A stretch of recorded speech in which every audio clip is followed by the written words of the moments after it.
হাসিনা ওয়াজেদ বৈধ প্রধানমন্ত্রী, এরা অবৈধ। হাসিনা ওয়াজেদ প্রধানমন্ত্রী হিসেবেই ঢাকাতে শাহজালাল এয়ারপোর্টে নামবেন, স্যালুট দিয়ে নিয়ে যেতে হবে। দর্শক, পশ্চিমবঙ্গের নির্বাচনের পরে শুভেন্দু অধিকারী যখন এই ধরনের মন্তব্য করেন এবং তাদের নির্বাচনের বিজয়ী কিংবা পরাজয়ের সঙ্গে যখন শেখ হাসিনা বাংলাদেশের বৈধ প্রধানমন্ত্রী কিনা, শেখ হাসিনা শাহজালাল বিমানবন্দরে বৈধ প্রধানমন্ত্রী হিসেবে অবতরণ করবেন, তাকে স্যালুট দিয়ে বাংলাদেশের জনগণ নিয়ে আসবে, এই মন্তব্য রীতিমতো চাঞ্চল্যের সৃষ্টি করেছে এবং এই মন্তব্য বলে দিচ্ছে পশ্চিমবঙ্গে বিজেপির ভূমিধস জয়ে বাংলাদেশের সঙ্গে রাজনীতিতে বড় একটা প্রভাব ফেলবে পশ্চিমবঙ্গের রাজনীতি।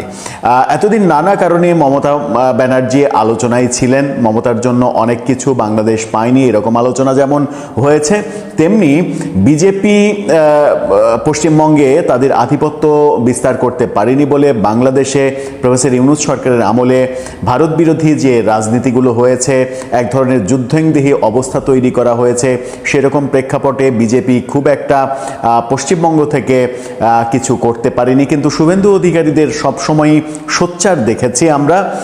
সেই পরিস্থিতিগুলো এখন পাল্টে যাবে কিনা, ভারত বাংলাদেশ রাজনীতির ইকুয়েশনটা কি দাঁড়াবে, পরবর্তীতে আমরা কোন ব্যাপারের সাক্ষী হব, বাংলাদেশের সরকার কি ভাবছে, ভারতের সরকারের ভাবনার পরিবর্তন হবে কিনা, বাংলাদেশে সাম্প্রদায়িক রাজনীতি যারা করে তাদের বিজেপিকে সমর্থন করার একটা ব্যাপার থাকলেও উল্টো ব্যাপার যখন দেখছি, তখন বাংলাদেশের সাম্প্রদায়িক রাজনীতিবিদরা কিংবা রাজনৈতিক সংগঠনগুলো বিপদে পড়বে কিনা, এরকম নানা আলোচনা রয়েছে। কি ভাবছে বাংলাদেশ, কি বলছে বাংলাদেশের পররাষ্ট্র মন্ত্রণালয়, কি ভাবছে এখন ভারত, চলুন একটু হিসাবগুলো মিলিয়ে দেখি যে শুভেন্দু অধিকারীর এই বিজয়ের পরে শেখ হাসিনাকে নিয়ে মন্তব্যের পেছনে অন্য কোনো কারণ আছে কি না। থাকবেন দর্শক, বলছিলাম পশ্চিমবঙ্গ রাজ্য নির্বাচনের কথা, যে নির্বাচন হলো মমতা ব্যানার্জির 15 বছরের শাসন তার অবসান ঘটল।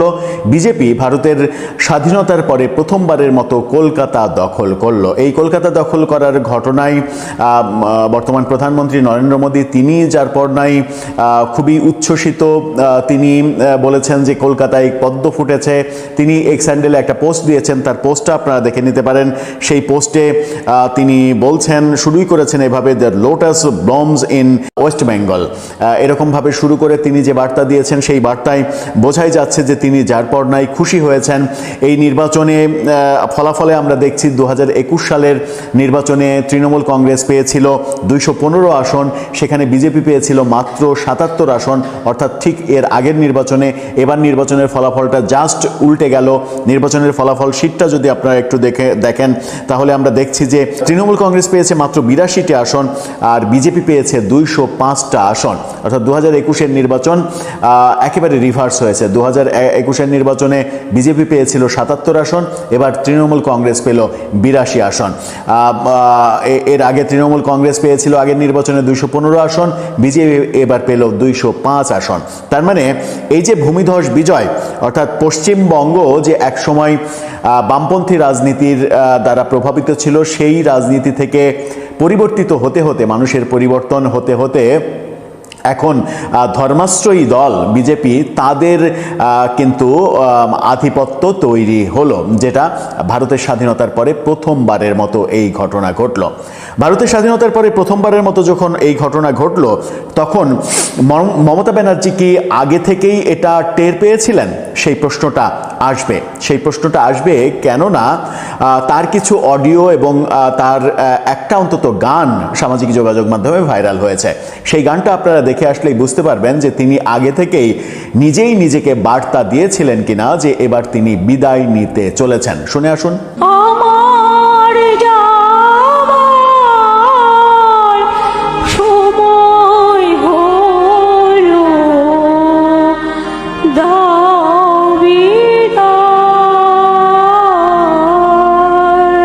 এই যে বিদায় চাওয়ার গান, এই বিদায় চাওয়ার গানের মাধ্যমে তিনি আগেই বার্তা দিয়েছিলেন যে তার বিদায় হতে চলেছে, এরকমটাই ধারণা করা হচ্ছে।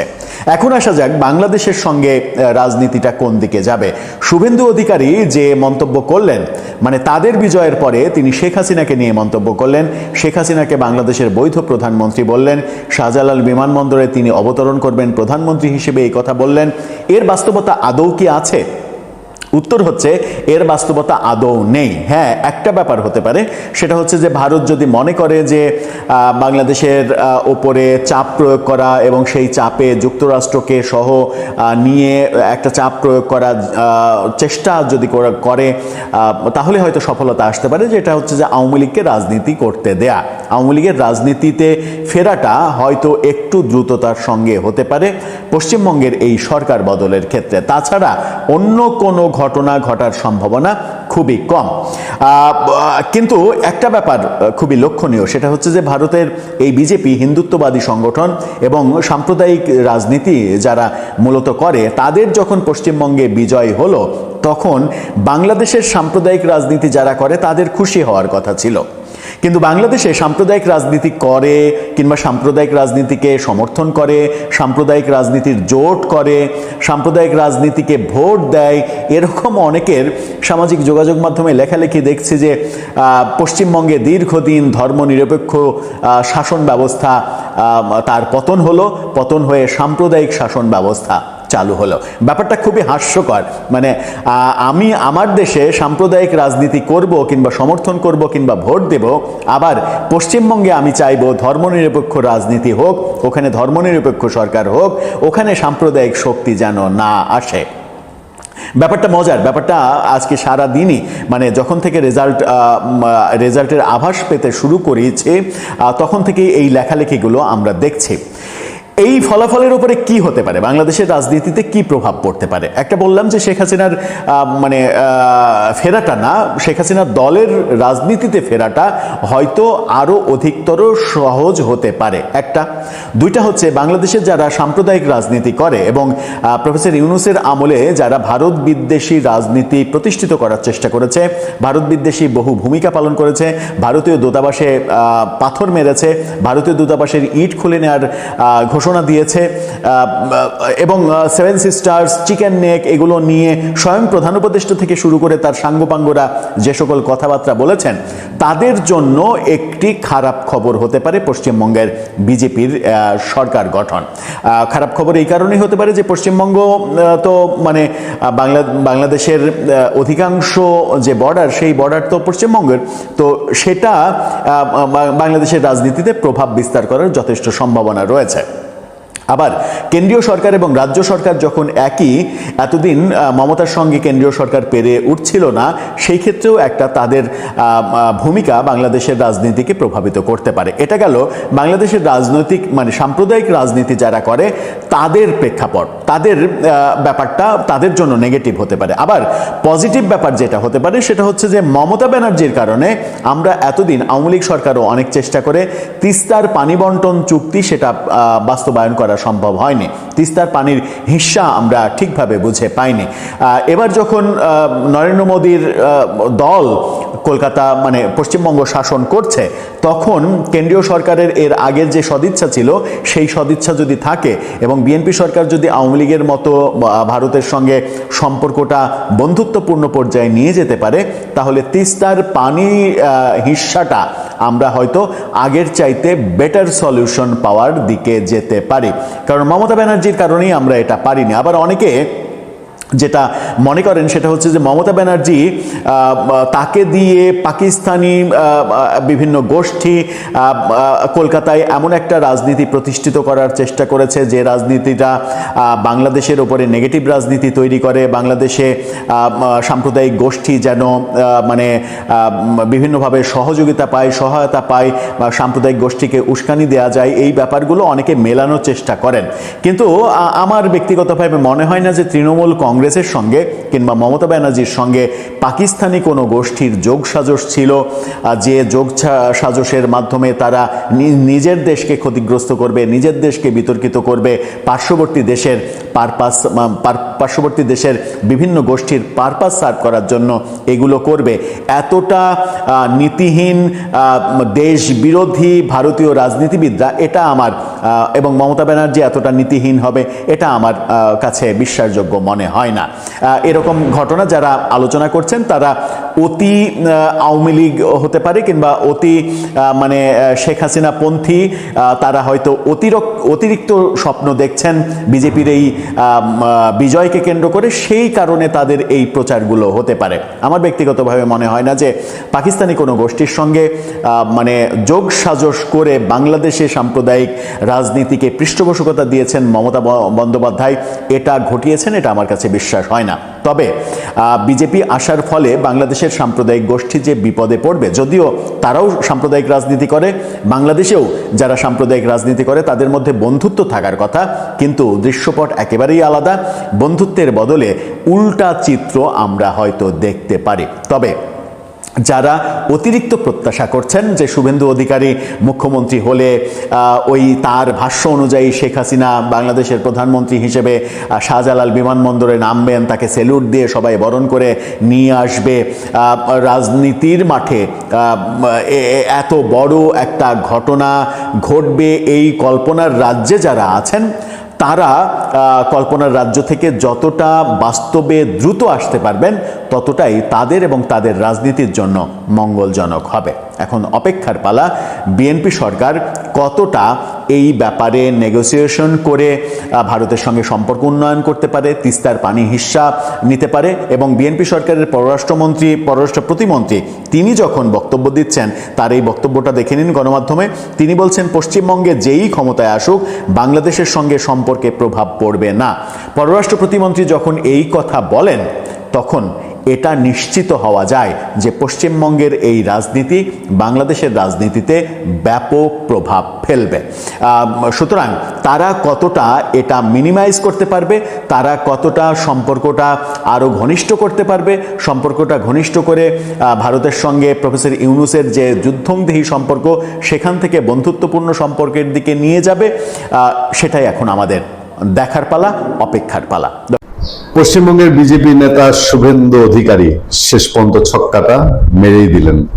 বাংলাদেশের শুভেন্দু অধিকারী পরিচিত এই অর্থে যে 5 আগস্টের পর আওয়ামী লীগ সরকার বিদায়ের পর থেকে শুভেন্দু অধিকারী বিশেষ করে বাংলাদেশে আওয়ামী লীগ ঘরানা, শেখ হাসিনা ঘরানার অথবা 5 আগস্টের পট পরিবর্তনে যারা ধাক্কা খেয়েছেন তাদের জন্য শুভেন্দু অধিকারী একটা নাম হয়ে উঠেছিল। শুভেন্দু অধিকারী আলোচনা করেছেন যখন ইউনূস সরকার শেখ হাসিনাকে ইন্ডিয়া থেকে ফেরত চায়, তখন শুভেন্দু অধিকারী বেশ রসালো এবং চটকদার কিছু বক্তৃতা দিতেন। শেখ হাসিনাকে ফেরত চাওয়ার জন্য চিঠি দিয়েছে, শুভেন্দু অধিকারী বলেছেন সেই চিঠি ভারত সরকার ডাস্টবিনে ফেলে দিয়েছে। এইসব থেকে আওয়ামী লীগ ঘরানায় বেশ স্বাচ্ছন্দ্যের মানুষ, যদিও বিজেপি পশ্চিমবঙ্গে ক্ষমতায় গেলে পরে বাংলাদেশি অরিজিন মানুষ এবং ভারতীয় মুসলিম, পশ্চিমবঙ্গের মুসলিম সমাজ তারা কতটুকু কি পরিস্থিতিতে পড়বে এই নিয়ে ব্যাপক সমালোচনা এবং ব্যাপক আশঙ্কা রয়েছে। আসাম এবং পশ্চিমবঙ্গে বিজেপি তার লাল ঝান্ডা উড়াচ্ছে, বলা হচ্ছে পশ্চিমবঙ্গে গেরুয়া ঝড় উড়ে গেল হাওয়ায় চটি। দিদি বহুদিনের সিপিএম কে ডুবিয়ে আসা তৃণমূল কংগ্রেস মমতা ব্যানার্জি তিনি শেষ পর্যন্ত ভরাডুবির শিকার হয়েছেন বলেই চারদিকে আলাপ। আমাদের কাছে সবশেষ যে তথ্য আছে সেই তথ্য অনুযায়ী বিজেপি 195 পশ্চিমবঙ্গে, তৃণমূল কংগ্রেস 92, মাত্র 92, 195 বিজেপি, সিপিএম 1, কংগ্রেস 2 আর অন্যান্যরা পাচ্ছেন 3টি আসন। অর্থাৎ বিজেপির জয় একেবারে প্রায় নিশ্চিত।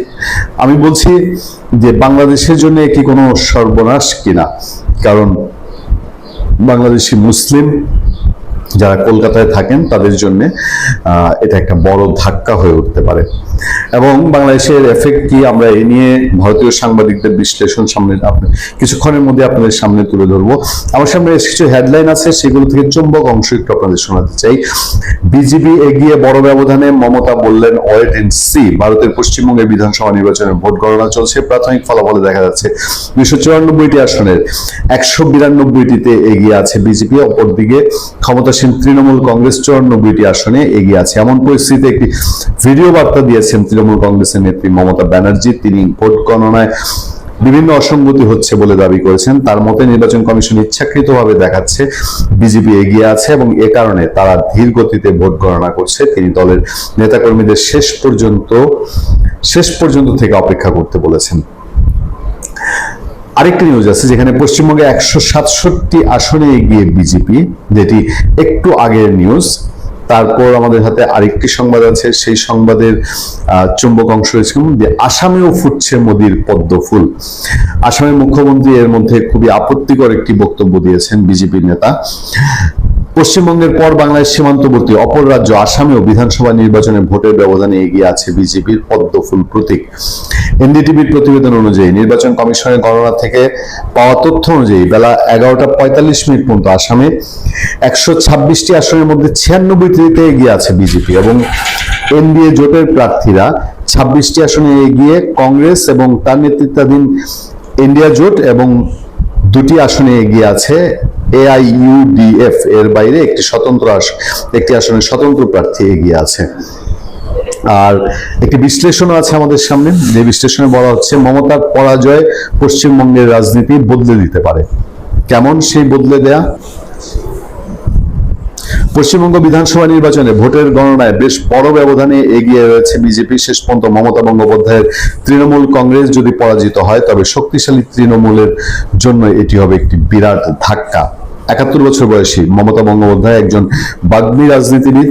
তাকে দিদি বলে ডাকা হয়, অগ্নিকন্যা বলা হয়। 2011 সালে তার নেতৃত্বে তৃণমূল কংগ্রেস পশ্চিমবঙ্গের 34 বছরের বামফ্রন্ট সরকারকে পরাজিত করতে সক্ষম হয়। সেটি ছিল বিশ্বের সবচেয়ে বেশি সময় গণতান্ত্রিক উপায়ে ক্ষমতাসীন কমিউনিস্ট সরকার। মমতা পশ্চিমবঙ্গে কৃষকদের জমি অধিগ্রহণ করে বিশেষ অর্থনৈতিক অঞ্চল স্থাপনের বিরোধিতা করে আন্দোলন করেছিলেন। এবারের বিধানসভা নির্বাচনে মমতা এমন এক লড়াইয়ের মুখোমুখি যেটিকে অনেকে তার জীবনের সবচেয়ে কঠিন লড়াই বলে অভিহিত করেছেন। তার লড়াকু মনোভাব এবং তৃণমূলের সব ইউনিটের নেতাদের সঙ্গে শক্তিশালী যোগাযোগ রয়েছে। কয়েক দশকের বামফ্রন্ট সরকারের অবসান ঘটিয়ে 2011 সালে পশ্চিমবঙ্গে ক্ষমতায় আসে তৃণমূল কংগ্রেস। কিন্তু এবার মমতা বিজেপির পক্ষ থেকে অনেক বেশি আক্রমণাত্মক এবং সুসংগঠিত প্রচারণার মুখোমুখি হন। বেশ কয়েকটি এক্সিট পোল হাড্ডাহাড্ডি লড়াইয়ে ইঙ্গিত দিয়েছিল। ভিডিও বার্তায় মমতা বলেছেন যে তিনি ওয়েট এন্ড সি কথাটি বলেছেন, সেই বার্তাটি এই বিশ্লেষণে দেওয়া হচ্ছে। তার পাশাপাশি আরো খবর আছে বিভিন্ন সংবাদপত্রে, আমরা সেই সব নিয়ে আপনাদের সামনে হাজির হব। তবে একটি কথা না বললেই নয়, সেটি হচ্ছে যে পশ্চিমবঙ্গ এবং আসামের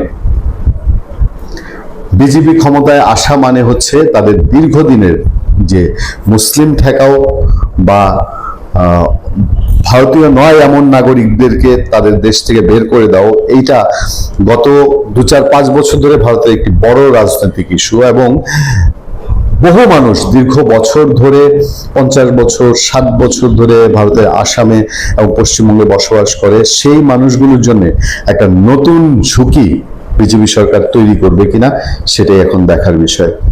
ভালো থাকবেন, সুস্থ থাকবেন। আপনাদের সাথে আমি আতিক রহমান পূর্ণিয়া।